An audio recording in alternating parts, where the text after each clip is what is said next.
Today, we're talking about the two operational systems that can make or break your fall: your staffing setup and your billing infrastructure. I'm going to walk you through three things that you can do right now to get both in order before enrollment peaks, ratios get tight, and families start asking why their tuition invoices look wrong. Today, I'll show you exactly how to manage all of it inside Playground.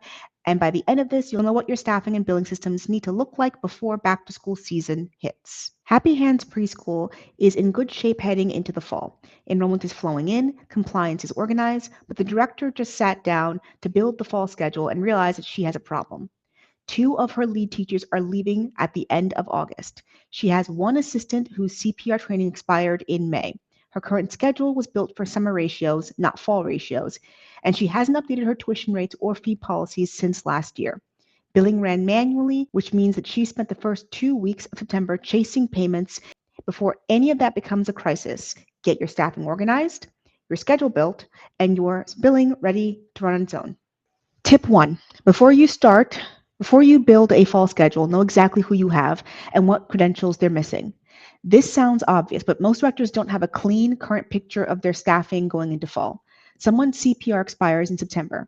A new hire's background check is still pending. An assistant hasn't completed their required annual training hours. These gaps are easy to miss when you're managing everything in spreadsheets and email threads. Before fall enrollment, do a full staff audit. List every employee. Check their background statuses, CPR, and first aid certifications, training hours for the year, and any state required credentials specific to their role. Flag anything that's expired or expiring before December.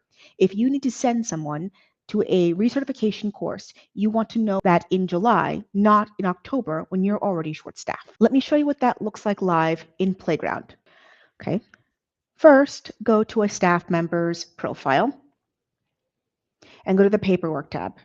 And from here, you are able to see all the paperwork a staff member has and has not completed. If you go into the paperwork tab, you can go to staff paperwork, and within the overview, you can get a director level view of seeing which staff members have completed which document, which are in progress, and who has not gotten started. If a staff member has a document that is near expiration date, you will be able to tell directly within the Overview tab. Directly from the Staff Overview tab within Staff Paperwork, you are able to see and get a director's level view of which staff have completed paperwork, which staff have gotten started, which have not started the paperwork, and which document is expired. So here we can see that Alexa's paperwork is expiring soon, specifically. And if we scroll, we can see that Angela's paperwork is also expiring soon. Within the Staff Paperwork tab, you are able to, within the settings, configure the expiration date and also turn on expiration reminders, which you can set up to automatically send emails to the staff member to remind them when the paperwork is expired in order to get them to complete it. You can set up multiple notifications and you can set them several days apart. You can even set up expiration notifications after it has already expired. You are also able to, if you want to, add your email to be CC'd in these emails so that you can also be kept up to date. Now, time to build the schedule. Tip 2. Build your fall schedule now. Before you're trying to fill classrooms and maintain ratios at the same time, one of the most common back-to-school problems in childcare is that enrollment moves faster than staffing does. You add families to a classroom, ratios tighten, and suddenly you're scrambling for coverage. You end up pulling the director into a classroom, calling in part-time staff on short notice, or turning away families because you don't have the coverage to support them. The fix is to build your schedule for your projected fall enrollment, not your current summer enrollment. If you expect to go from 40 children to 65 in September, your schedule needs to support that coverage before your first day of school, not after. Look at each classroom, identify your ratios for each age group, map your current staff coverage against projected enrollment numbers. Find the gaps. If you need to hire, you have time. If you need to shift assignments, you have time. The worst time to discover a coverage problem is in the morning when parents are dropping off. Here in the scheduling tab, you are able to see the scheduling of all of the staff members. But if you go to the resource view, you are able to see the ratios of students to staff. So here within Bunnies, We can see that for most of the day, the students are within ratio for the classroom, 10 to 1. However, for the Sharks classroom, they are over capacity. They're outside of ratio for the set classroom, and it's the same issue with the Tadpoles classroom. Here within the staff tab, you're also able to see how many staff members are scheduled for that particular day.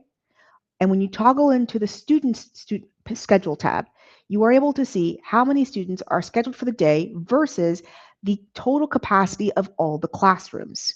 Tip 3, get your billing infrastructure in place before families start arriving, not after. The first 2 weeks of September are the worst time to be troubleshooting billing. New families are getting their first invoices, subsidy paperwork isn't coming in, returning families have questions about rate changes. If your billing system isn't set up correctly going into the fall, you're going to spend those 2 weeks doing manual corrections instead of running your program.